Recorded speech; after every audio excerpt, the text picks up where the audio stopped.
Hello, my friend. This is Clyde. Meeting of Parents, Part 2. We are continuing our parents' meeting, and the focus of this second meeting is radical. We are celebrating parents today. Let us revisit two parents in the Bible and see what went on in their house, in their lives. Hannah. Everybody knows Hannah. She's that woman who was infertile. Don't you just sympathize with Hannah? Her whole business was out in the public square. Hannah could have been a nurse, not the one child of her parents, someone who is a regular woman. But in this case, she couldn't have children and everybody knew it. What a scourge.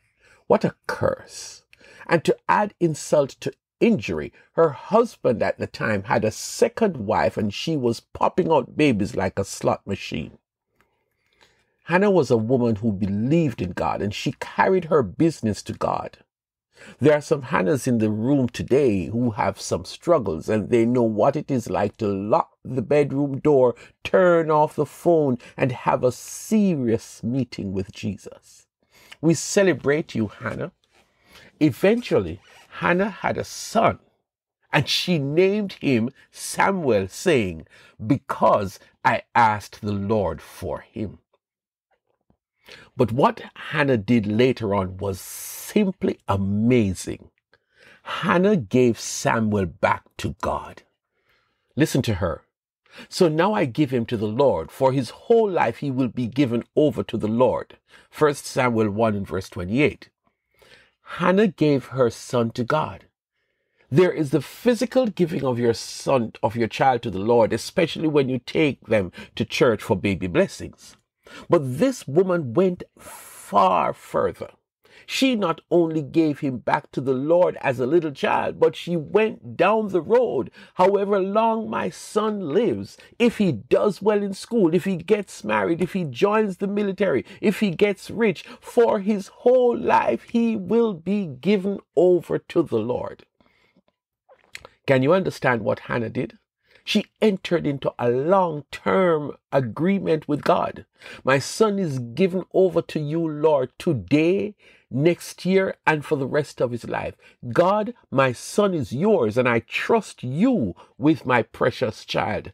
What Hannah was doing was an act of faith. She decreed and declared that this son God has given me really belongs to God for as long as he lives.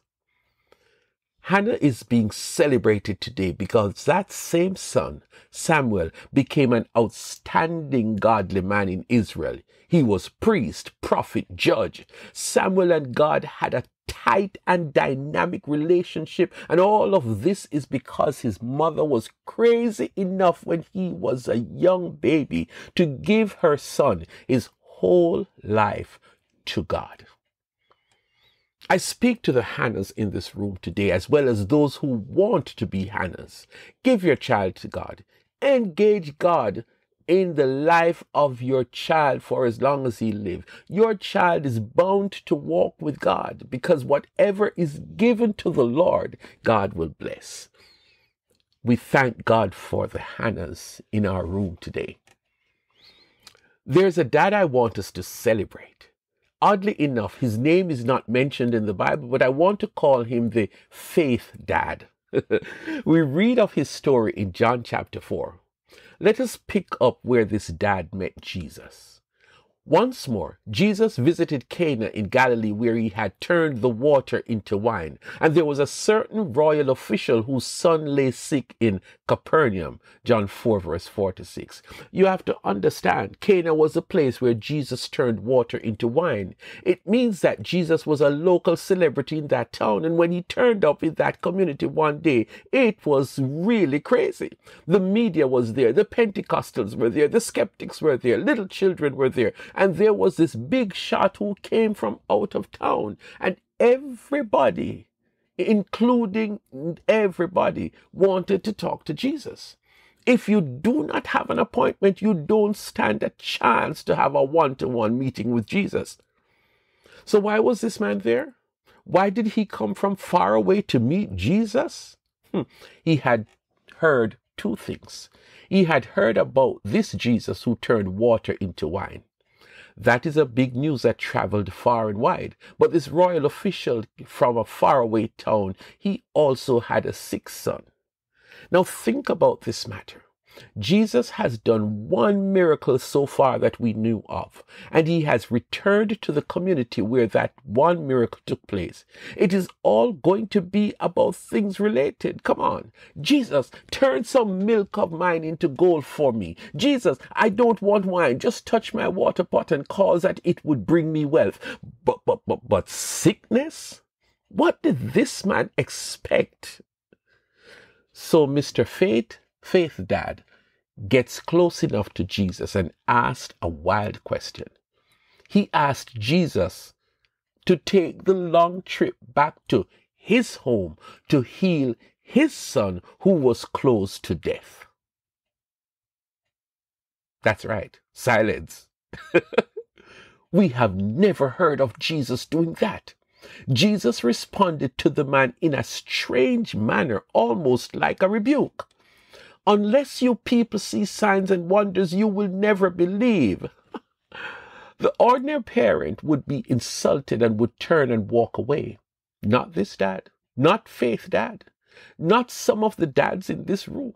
Some of you dads would go to great lengths just for your child. This dad, Mr. Faith Dad, was not deterred by Jesus' rebuke. He looked Jesus straight in the eyes, and with all the faith that carried him from Capernaum to this faraway town, seeking help for his son, wanting the only help that can make his sick son live, he said to Jesus with all composure and clarity, "Sir, come down before my child dies."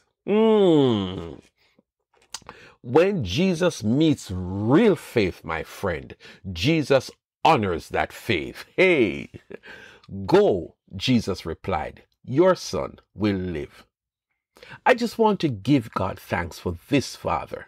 Some fathers would not have left their homes to go see Jesus way over in another city, let alone a day's journey. Some dads would have turned away after Jesus' first response. But this dad came by faith, and he was not going to let his faith fail. We give God thanks for those dads who will not give up in seeing their sons and daughters live and do well. We give God thanks for those dads who move mountains and go to great lengths for their children's well-being. Those dads who know that only Jesus can do great and marvelous things in the lives of their children. We give God thanks for you, dads.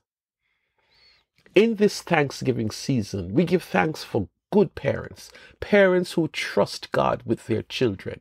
We thank God for you who are determined that God will have full control of your children's life. We thank God for faith moms and faith dads who believe that if anything is wrong in the life of my child, sickness, drugs, depression, anger issues, not doing well in school, sexually immoral children, whatever is wrong with my child, those parents turn to God for healing, restoration, repairing, turning things around, and we give thanks for you. For the rest of us parents, we thank God for you and trust that your faith will be strengthened from these meetings of parents.